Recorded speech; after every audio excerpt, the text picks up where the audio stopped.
তুমি কোথায় থাকো? তুমি ছাড়াও কথা বলে রাখুন। দৌড়ে এসছো?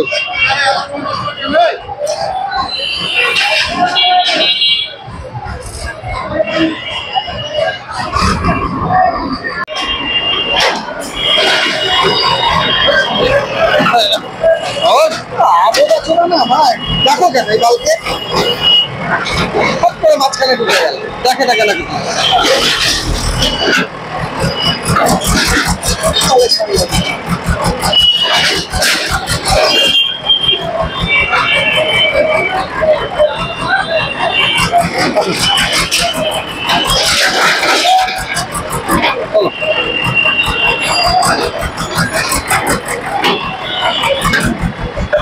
এইটা কার? আপনার কার? নেই, লোক নেই।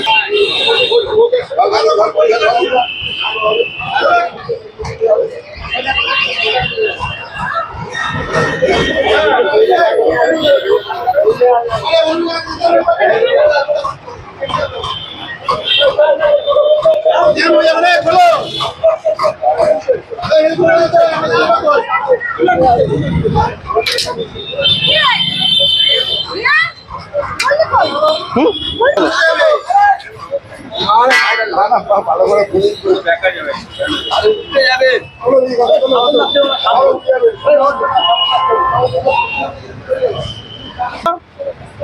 দরকার কি আছে রাস্তার উপরে বসার? চলো এখনই চলো।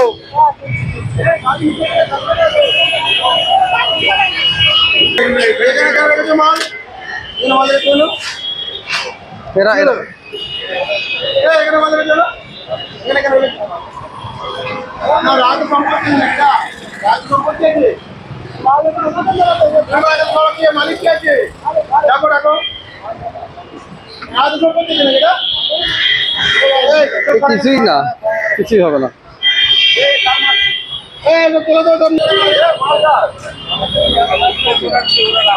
ওরাই বলবে করো, আবার ওরাই বলবে কেন করলে। মানে পুলিশকে যত দোষের মধ্যে ফেলে। গাড়ি ছড়া।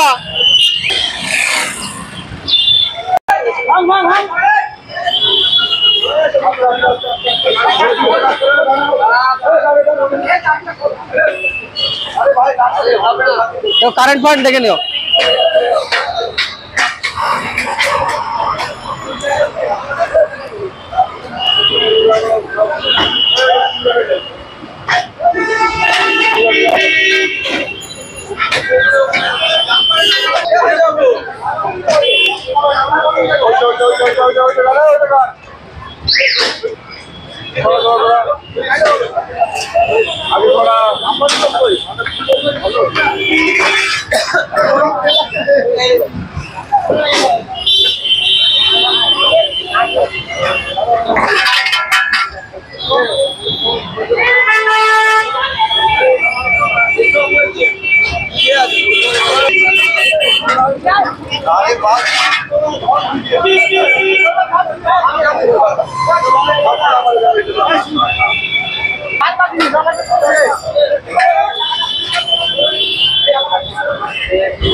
ঠিক আছে, এটা একটু দিয়ে দেখেন, এটা ভাঙবে কোনবার।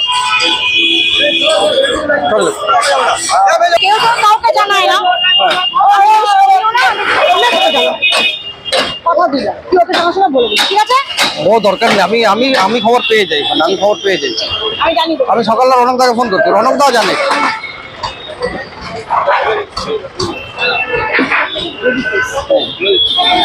এটা কর, ভালো করে।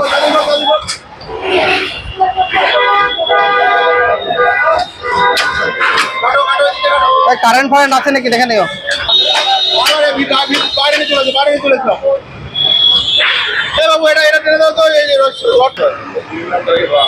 যে আমাদের যে পরিকাঠামো যেটা সেটা আমরা তার বিরুদ্ধে ছিলাম, কিন্তু আমরা কোনো পরিকাঠামো রাখিনি। তা সত্ত্বেও আমাদের যে মাটিতে বসে ব্যবসা করছি আমরা, তার জিনিসপত্র ভাঙচুর করে লুটপাটের মতন অবস্থা তৈরি করে এটা চেয়ারম্যানকে জবাব দিতে হবে যে এরকম ভাবে কেন হলো আমাদেরকে না জানিয়ে। গরিব মানুষগুলো তাহলে তারা কোথায় যাবে? তারা আমাদের পুনর্বাসন না দিয়ে ফুটপাত থেকে উচ্ছেদ করা চলবে না, চলবে না। আমাদের পুনর্বাসন না দিয়ে ফুটপাত উচ্ছেদ করা চলবে না, চলবে না। আমাদের পুনর্বাসন না দিয়ে ফুটপাত উচ্ছেদ করা চলবে না, চলবে না। চেয়ারম্যান সাহেব জবাব দাও। চেয়ারম্যান বলো এবার আমরা কোথায় যাব? চেয়ারম্যান বলো এবার আমরা কোথায় যাব? চেয়ারম্যান বলো এবার আমরা কোথায় যাব? ফুটপাতে উচ্ছেদ করা চলবে না, চলবে না। পুনর্বাসনের ব্যবস্থা না করে ফুটপাত উচ্ছেদ করা চলবে না। পুনর্বাসনের ব্যবস্থা না করে ফুটপাত উচ্ছেদ করা চলবে না, চলবে না। চেয়ারম্যান সাহেব তুমি এই মুহূর্তে আমাদের অবিলম্বে জবাব চাই, জবাব দাও। চেয়ারম্যান সাহেব এই মুহূর্তে আমাদের অবিলম্বে জবাব চাই, জবাব দাও। চেয়ারম্যান তুমি জবাব দাও, আমরা এবার কি খাবো? আমরা চেয়ারম্যান সাহেব এবার আমাদের জবাব দাও, আমরা এবার কোথায় যাব? চেয়ারম্যান সাহেব জবাব দাও, এবার আমরা কোথায় যাব? পুনর্বাসন না দিয়ে ফুটপাত উচ্ছেদ করা চলবে না। পুনর্বাসন না দিয়ে ফুটপাত উচ্ছেদ জবাব দিন।